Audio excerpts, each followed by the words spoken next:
Okay, so part two. This position is in accordance with the U.S. Supreme Court decision Bradley versus U.S. 379 U.S. 742 at 748, 1970. Quote, waivers of constitutional rights not only must be voluntary, they must be knowingly intelligent acts done with sufficient awareness of the relevant circumstances and consequences. End quote. Typical examples of such compelled and pretended benefits are 1. The use of Federal Reserve notes to discharge my debts. I have used these only because in America there is no other widely recognized currency. Number 2. Use of a bank account. With my signature on the bank signature card. If there is any hidden contracts behind that signature card, my signature, therefore, thereon gives no validity to it. My signature is only for the verification of identity. I am not obliged to fulfill any hidden or unrevealed contracts whatsoever, due to the absence of full disclosure and voluntary consent. Okay? There always has to be full disclosure in every contract. There can't ever be these hidden or what are they called? Adhesion contracts. An adhesion contract is something that it's like adhesive; it'll stick to you. And once you've signed that document, now you're obligated to fulfill or be compelled to operate as whatever, so on and so forth.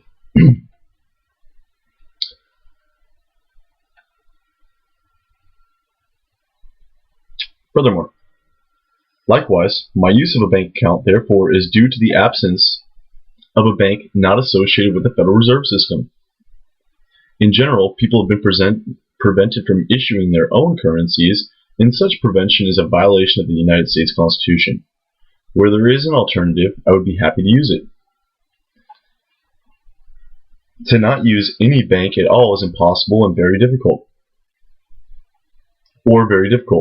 As everyone knows in today's marketplace. Number 3, the use of a Social Security card, or number.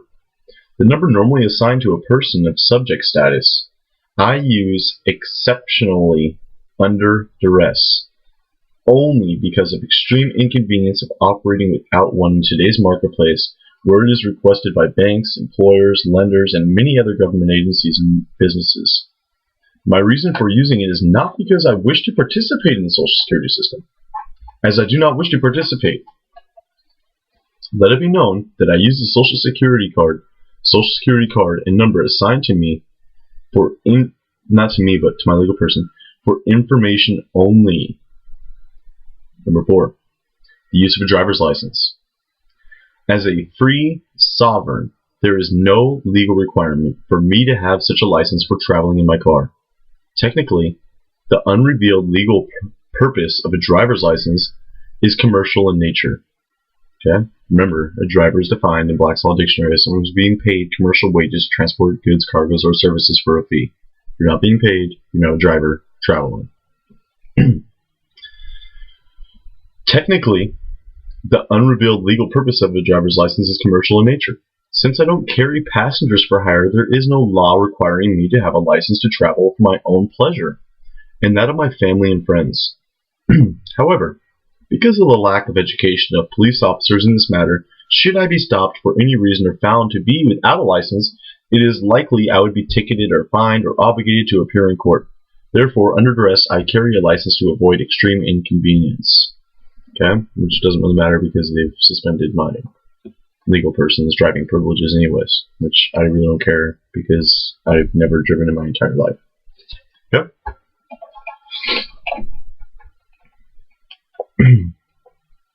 Number 5, state plates on my car. Similarly, even though technically my car does not fit the legal definition of a motor vehicle, which is used for commercial purposes, nevertheless, I have registered it with the state and carry state plates on it because to have any other plates or no plates at all causes me to run the risk of police officer harassment and extreme inconvenience. Number 6, past tax returns.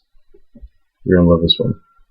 Any tax returns I may have filed in the past were due to the dishonest atmosphere of fear and intimidation created by the Internal Revenue Service, the IRS, and local assessor's offices. Not because there is any law requiring me to do so. Once I discovered that the IRS and other tax agencies had been misinforming the public, I felt it is my responsible duty to society to terminate my voluntary participation, because such returns were filed under threat, duress, coercion, TDC, and no two-way contract was ever signed with full disclosure. There is nothing in the past filing of returns or payments that created any valid contract. Therefore, no legal obligation on my part has ever been created, or was ever created. Number 7, birth certificate. The fact that a birth certificate was granted to me by my local hospital or government agency when I entered into this world is irrelevant to my sovereignty.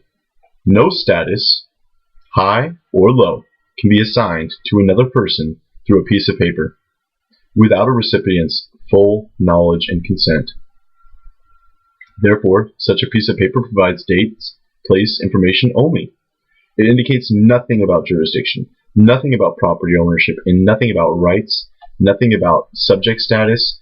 The only documents that can have any legal meaning is it concerns my status in society are those which I have signed as an adult with full knowledge, consent, free from misrepresentations or coercion of any kind.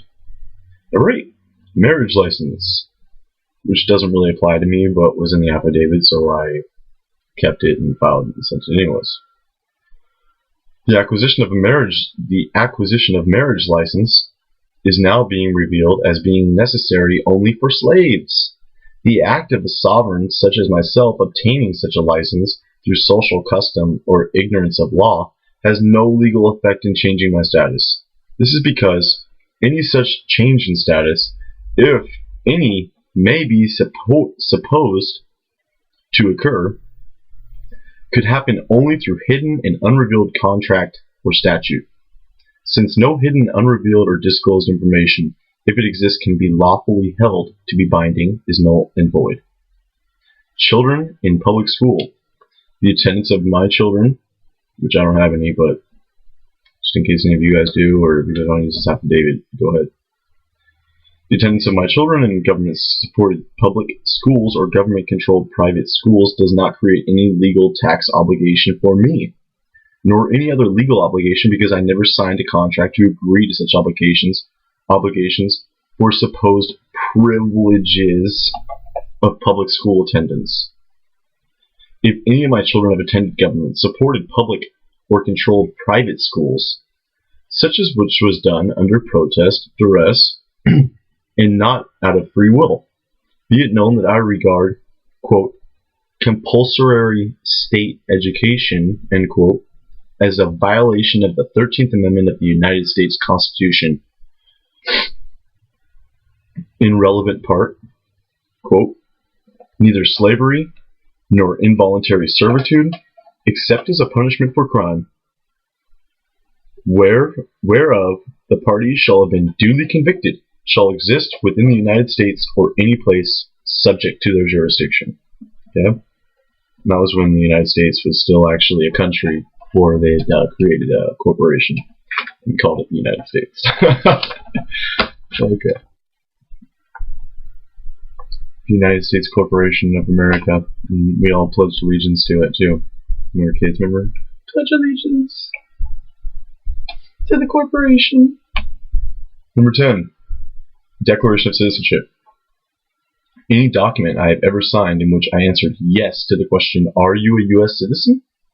Cannot be used to compromise my status as a sovereign, nor obligate me to perform in any matter. This is because without full written disclosure of the definition and consequences of such supposed citizenship, provided in any document bearing my signature, given freely without misrepresentation or coercion, can be a legally binding contract. I am not a United States citizen. or subject to its jurisdiction. The United States is an entity created by the U.S. Constitution with jurisdiction as described on the following pages of this affidavit.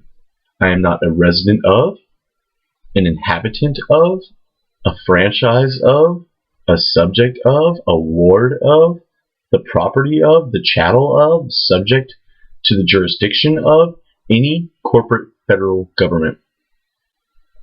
Corporate state governments, corporate state government, corporate county government, corporate city government, corporate municipal body, municipal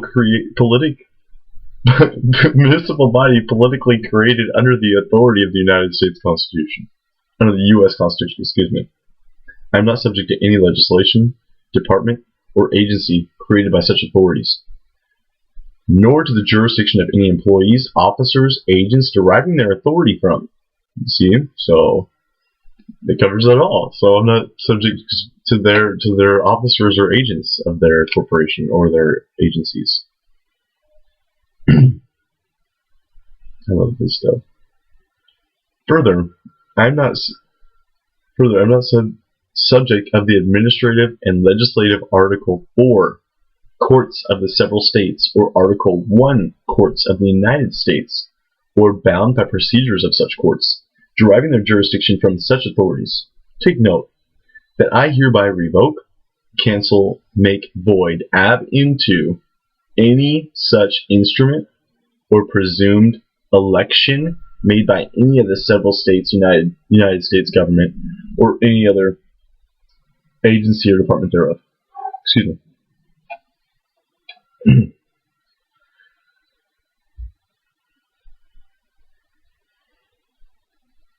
It goes on and on. Voter registration, the use of two-lettered state codes and zip codes. This is a good one. 13. The use of semantics. There are some immature people with mental imbalances, such as craving to dominate other people, who masquerade as government. Just because they alter the definitions of words in law books to their supposed advantage doesn't mean that I accept those definitions. The fact that they define the words person, address, male, resident, motor vehicle, driving, passenger, employee, income, and many other in ways different from the common usage, so as I be associated with the subject of slave status, means nothing in real life.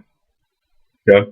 Because the courts have become entangled in the game of semantics, be it known to all courts and all parties that if I ever signed any document or spoken any words on the record using words defined by twist in law books different from the common usage, there can be no effect whatsoever on my sovereign status in society thereby, nor can there be created any obligation to perform in any matter by the mere use of such words. Where the meaning in the common dictionary differs from the meaning in the law dictionary. This is called legalese. This is where they redefine all their words in the law so that they basically, like driver, like we say, oh, I'm going to go drive to the store. Who's the driver? Who's going to drive? We commonly use those words, but we don't know that in the law, they've changed and altered the definition of the word driver to be someone who's being paid commercial wages. So like a taxi driver, like a mail, someone who's delivering mail for the federal government. Okay, they're being paid to transport goods, cargoes, or services for a fee, so they're a driver. Okay, that's what the law says. The law changes the words around. So basically, I'm not playing the little semantical word games. Okay, because what happens is when you swear an oath to the bar, then you are becoming you're agreeing to the law of society. Okay, and a society is where you're consenting to be a part of the society. And they say that like when I'm in court, you can't represent yourself because you're not a lawyer. You don't understand the law. Of course I don't understand the law. How could I? Because I'm not a member of their society, so I don't understand their words. So you can only understand their laws if you're a part of their society and you've sworn an oath to their rules. We're really, these are the only all these terms, definitions only really apply to them anyways. They don't apply to the common sovereign people of the, California Republic is what I am. I'm not a U.S. citizen. I am a sovereign citizen of the California Republic. Okay? Whereas those words, definitions, bylaws, acts, statutes are null and void, don't apply. They're not applicable. Such compelled and supposed benefits include, but are not limited to, the aforementioned typical examples. My use of such alleged benefits is in quotes, is under duress only, and with full reservation of my common law rights. I have waived none of my intrinsic rights and freedoms by my use thereof. Furthermore, my use of such compelled benefits may be temporary until better alternatives become available, practical, and widely recognized. Okay, such as the right to travel, which is not being widely recognized, and I feel that I've almost become a target for trying to do so.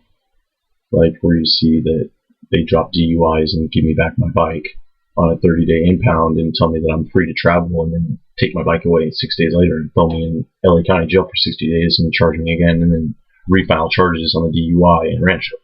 Okay?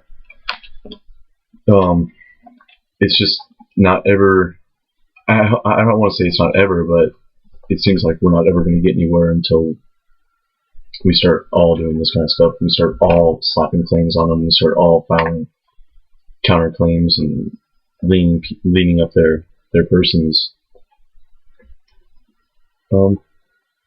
Yeah, this thing is really long. I don't know if I'm going to have the patience to go through all this. I'm going to post the link at the bottom of the in the description. If you just look down in the description, I'll post the link where you can find this if you want to go through and read all this yourself. But it's just it goes into all sorts of stuff. Like, here's another really good one.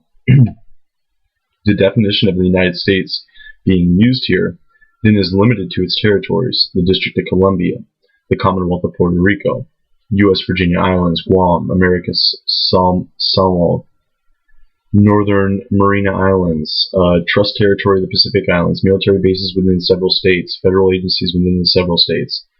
It does not include the several states themselves, as is confirmed in the following cities. Quote, in the following sites. Quote, you're going to like this. We have in our political system a government of the United States and a government of each of the several states. How are we doing on time? Okay, I got 2 minutes. Okay, I'm still in quotes. We have a political system of government of the United States and a government of each of the several states. Each one of these governments is distinct from the others, and each has citizens of its own who owe it allegiance, and whose rights within its jurisdiction it must protect. The same person may be at the same time a citizen of the United States and a citizen of the state, but his rights of citizenship under one of these governments will be different from those which he has under the other. Slaughterhouse Case, United States versus Crixcan, 98, U.S. 542, 1875. Okay. The United States government is a foreign corporation with respect to the state. Emphasis added, volume 20, Corpus Juris Section, which was cited in 1785, New York, Merriam 36, N.E. 505, 1441, S. period CT period 197, 41, L.E.D. 287. This further is confirmed by the following quote from the Internal Revenue Service. Let's see if I can get through this real quick. Federal jurisdiction includes the District of Columbia, the Commonwealth of Puerto Rico, and the Virginia Islands, Guam, American Somalia, Internal Revenue Code, Section 312. So there it is right there. Even the Internal Revenue Service has confirmed this to say that it's only applies to people in the District of Columbia. So if you want to be a U.S. citizen, go home. Go to D.C. Okay? Because you're sovereign and you live here, and I am too. So I love you guys. All right, later.